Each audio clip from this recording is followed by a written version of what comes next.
Hi കൂട്ടുകാരെ, hi praise the Lord. വല്ലാത്ത കാലത്തും ലോകത്തും ഒക്കെ നാം ആയിരിക്കുന്നു. ദുഃഖം നിറഞ്ഞ വാർത്തകളിലൂടെയൊക്കെയാണ് നാം ഈ ദിവസങ്ങളെ കടന്നു പോകുന്നത്. എന്നാലും നമുക്ക് ഇന്ന് നന്ദിയോടെ ഓരോ നിമിഷവും നമ്മുടെ ദൈവത്തെ നോക്കി നന്ദിയുള്ളൊരു ഹൃദയത്തോടെ മുന്നോട്ട് പോകാം. കഷ്ടതയുടെ നാളുകളിലും യോസഫിനോടൊപ്പം യാക്കോബിനോടൊപ്പം കൂടെ ഇരുന്ന മഹാദൈവം എന്ന് നമ്മുടെ കൂടെയുള്ളതിനാൽ നമുക്ക് അവനെ വാഴ്ത്തി പുകഴ്ത്താം. ദേശത്തു എന്നെ പാലിച്ചു, തലമുറകളെ നൽകി എന്നെ മാനിച്ച, കഷ്ടതയേറും ദേശത്തു എന്നെ പാലിച്ചു, തലമുറകളെ നൽകി എന്നെ മാനിച്ച നല്ല മിത്രമാമൻ പ്രാണപ്രിയനെ, നല്ല മിത്രമാമൻ പ്രാണപ്രിയനെ, ജീവനുള്ള നാളുകളെല്ലാം വാഴ്ത്തിടും, ജീവനുള്ള നാളുകളെല്ലാം വാഴ്ത്തിടും. കഷ്ടതയേറും ദേശത്തു എന്നെ പാലിച്ചു, തലമുറകളെ നൽകി എന്നെ മാനിച്ച, മിസ്രയീമിലെ സുഖഭോഗത്തെക്കാൾ ലോകത്തിലെ സകല ധനത്തെക്കാളും, മിസ്രയീമിലെ സുഖഭോഗത്തെക്കാൾ ലോകത്തിലെ സകല ധനത്തെക്കാളും, ക്രൂശിന്റെ നിന്നയെ സമ്പത്തെന്നെ, ക്രൂശിന്റെ നിന്നയെ സമ്പത്തെന്നെ, നാൾ കഴിച്ചിടും സ്വർഗീയ കാനാനെ കണ്ട്, നാൾ കഴിച്ചിടും സ്വർഗീയ കാനാനെ കണ്ട്. കഷ്ടതയേറും ദേശത്തു എന്നെ പാലിച്ചു, തലമുറകളെ നൽകി എന്നെ മാനിച്ച, കഷ്ടതയേറും ദേശത്തു എന്നെ പാലിച്ചു, തലമുറകളെ നൽകി എന്നെ മാനിച്ച, നല്ല മിത്രമാമൻ പ്രാണപ്രിയനെ, നല്ല മിത്രമാമൻ പ്രാണപ്രിയനെ, ജീവനുള്ള നാളുകളെല്ലാം വാഴ്ത്തിടും, ജീവനുള്ള നാളുകളെല്ലാം വാഴ്ത്തിടും. കഷ്ടതയേറും ദേശത്തു എന്നെ പാലിച്ചു, തലമുറകളെ നൽകി എന്നെ മാനിച്ച. നമ്മുടെ ഇന്നത്തെ വാക്യം സങ്കീർത്തനങ്ങൾ 84:11.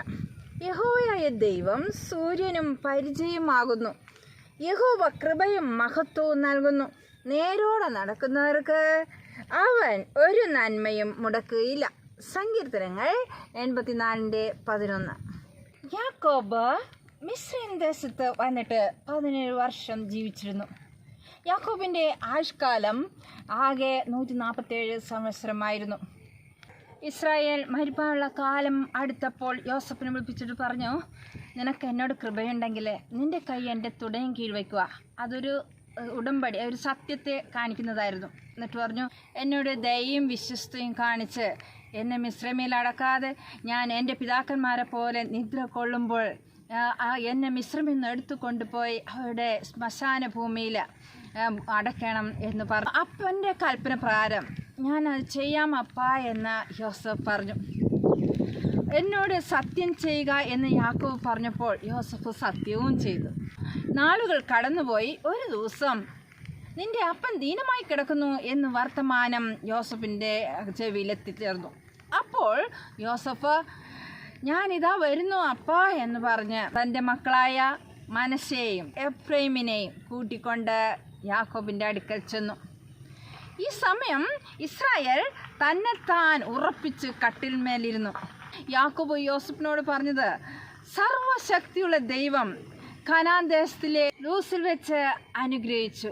ഞാൻ നിന്നെ സന്താന പുഷ്ടിയുള്ളവനാക്കി പെരുക്കി നിന്നെ ജനസമൂഹമാക്കുകയും നിന്റെ ശേഷം നിന്റെ സന്തതിക്ക് ഈ ദേശം ശാശ്വത അവകാശമായി കൊടുക്കുകയും ചെയ്യും എന്ന് അരുളി ചെയ്തു. നിന്റെ 2 പുത്രന്മാരായ മനശ്ശെ എഫ്രൈമും രൂമനും ശിമയോനും എന്ന പോലെ എനിക്കുള്ളവർ ആയിരിക്കട്ടെ. നിന്റെ മുഖം കാണുമെന്ന് ഞാൻ വിചാരിച്ചിരുന്നില്ല, എന്നാൽ നിന്റെ സന്തതിയെയും കാണുവാൻ എനിക്ക് ദൈവം സംഗതി വരുത്തിയല്ലോ എന്ന് പറഞ്ഞു. അത് കേട്ട മാത്രമേ യോസഫ് തൻ്റെ പിതാവിൻ്റെ മുമ്പാകെ സാഷ്ടാംഗം നമസ്കരിച്ചു. അതിനുശേഷം ഇസ്രായേലിൻ്റെ വലങ്കയ്ക്ക് നേരെ മനശ്ശയെയും ഇടങ്കയ്ക്ക് നേരെ എഫ്രൈമിനെയും നിർത്തി. എന്നാൽ ഇസ്രായേൽ വലങ്കൈ നീട്ടി ഇളയവനായ എഫ്രൈമിൻ്റെ തലയിലും അതുപോലെ ഇടങ്കൈ നീട്ടി മനശ്ശയുടെ തലയിലുമായി കൈകൾ പിണച്ചു വെച്ചു. എൻ്റെ പിതാക്കന്മാരായ അബ്രഹാമും ഇസാക്കും ഭജിച്ചു പോന്ന ദൈവം ഞാൻ ജനിച്ച നാൾ മുതൽ ഇന്നുവരെ പുലർത്തിയ ദൈവം, എന്നെ സകല ദോഷങ്ങളിൽ നിന്നും വിടിയിച്ച ദൂതൻ ഈ കുട്ടികളെ അനുഗ്രഹിക്കുമാറാകട്ടെ. എൻ്റെ പേരും എൻ്റെ പിതാക്കന്മാരുടെ പേരും ഇവരിൽ നിലനിൽക്കുമാറാകട്ടെ. ഇവർ ഭൂമിയിൽ കൂട്ടമായി വർദ്ധിക്കട്ടെ എന്ന് പറഞ്ഞു. അപ്പൻ വലങ്കൈ എഫ്രൈമിൻ്റെ തലയിൽ വെച്ചത് യോസഫ് കണ്ടപ്പോൾ യോസഫിന് ഒരു അനിഷ്ടം തോന്നി. അപ്പോൾ അപ്പൻ്റെ കൈ എഫ്രൈമിൻ്റെ തലയിൽ നിന്ന് മാറ്റി മനശ്ശയുടെ തലയിലേക്ക് ആ കൈ മാറ്റി വയ്ക്കാനായിട്ട് യോസഫ് ശ്രമിച്ചു. യോസഫ് പറഞ്ഞു, അങ്ങനെയല്ല അപ്പ, ഇവനല്ലോ ആദിജാതൻ, ഇവൻ്റെ തലയിൽ വലങ്കൈ വയ്ക്കണം എന്ന് പറഞ്ഞു. അപ്പോൾ യാക്കോബ്, എനിക്കറിയാം മകനെ, എനിക്കറിയാം, ഇവനും ഒരു വലിയ ജനമായി തീരും, ഇവനും വർദ്ധിക്കുമെങ്കിലും അനുജൻ അവനേക്കാൾ അധികം വർദ്ധിക്കും, അവൻ്റെ സന്തതി ജനസമൂഹമായി തീരും എന്ന് പറഞ്ഞു. ഇത് ഒരു നിവൃത്തീകരണമെന്നാണ് സംഖ്യാപുസ്തകത്തിൽ 1-ാം അധ്യായത്തിലും നമ്മൾ 2-ാം അധ്യായത്തിലും ആവർത്തന പുസ്തകത്തിലും ഒക്കെ നമുക്ക് കാണാനായിട്ട് സാധിക്കുന്നതാണ്. എന്നാൽ അവരെയും യോസഫിനെയും യാക്കോബ് അനുഗ്രഹിച്ചു. എന്നിട്ട് പറഞ്ഞു, എൻ്റെ മരണകാലം അടുത്തു, ഏറ്റവും അടുത്തിരിക്കുകയാണ്. ദൈവം നിങ്ങളോട് കൂടെ ഇരുന്ന് നിങ്ങളുടെ പിതാക്കന്മാരുടെ ദേശത്തേക്ക് നിങ്ങളെ മടക്കിക്കൊണ്ട് പോകും. ഒരു പ്രവാചകനെ പോലെ വരാനിരിക്കുന്ന കാര്യങ്ങൾ മുൻകൂട്ടി പ്രവചിച്ച് പറയുവാനായിട്ട് ദൈവം യാക്കോബിനെ അനുഗ്രഹിച്ചു. പിന്നീട് യോസഫിനോട് പറയുന്നു, എൻ്റെ വാളും വില്ലും കൊണ്ട് ഞാൻ അമോര്യരുടെ കയ്യിൽ നിന്നും പിടിച്ചടക്കിയ മലഞ്ചെരുവ് ഞാൻ നിൻ്റെ സഹോദരന്മാരുടെ ഓഹരി കവിഞ്ഞതായിട്ട് നിനക്ക് തന്നിരിക്കുന്നു എന്ന് യോസഫിനോട് ആ പിതാവ് പറഞ്ഞു. നല്ല നല്ല അനുഗ്രഹങ്ങൾ ഈ നാളുകളിൽ കൂട്ടുകാരെ നമുക്കും പിടിച്ചു പറ്റാം. നമ്മുടെ ഗ്രാൻഡ്മയൊക്കെ നമ്മെ അനുഗ്രഹിക്കുമ്പോൾ ആ അനുഗ്രഹം നമ്മൾ പിടിച്ച് എടുക്കുവാനായിട്ട് നല്ല മാർഗത്തിലൂടെ നല്ല ദൈവത്തെ ഭയപ്പെട്ടുകൊണ്ട് നമുക്ക് മുന്നോട്ട് പോകാം. മാതാപിതാക്കളുടെ അനുഗ്രഹം, ദൈവഭക്തന്മാരുടെ അനുഗ്രഹം, പിതാക്കന്മാരുടെ അനുഗ്രഹം ഒക്കെയും നമുക്ക് ആവശ്യമാണ്. ഈ മരുപ്രയാണം നമുക്ക് വളരെ അനുഗ്രഹീതമായി തീരട്ടെ. ദൈവം അതിനായി നമ്മെ സഹായിക്കട്ടെ. കഷ്ടതായേറും ദേശത്തു എന്നെ പാലിച്ചു, തലമുറകളെ നൽകി എന്നെ മാനിച്ച നല്ല മിത്രമാമൻ പ്രാണപ്രിയനെ, നല്ല മിത്രമാമൻ പ്രാണപ്രിയനെ, ജീവനുള്ള നാളുകളെല്ലാം വാഴ്ത്തിടും, ജീവനുള്ള നാളുകളെല്ലാം വാഴ്ത്തിടും. God bless you.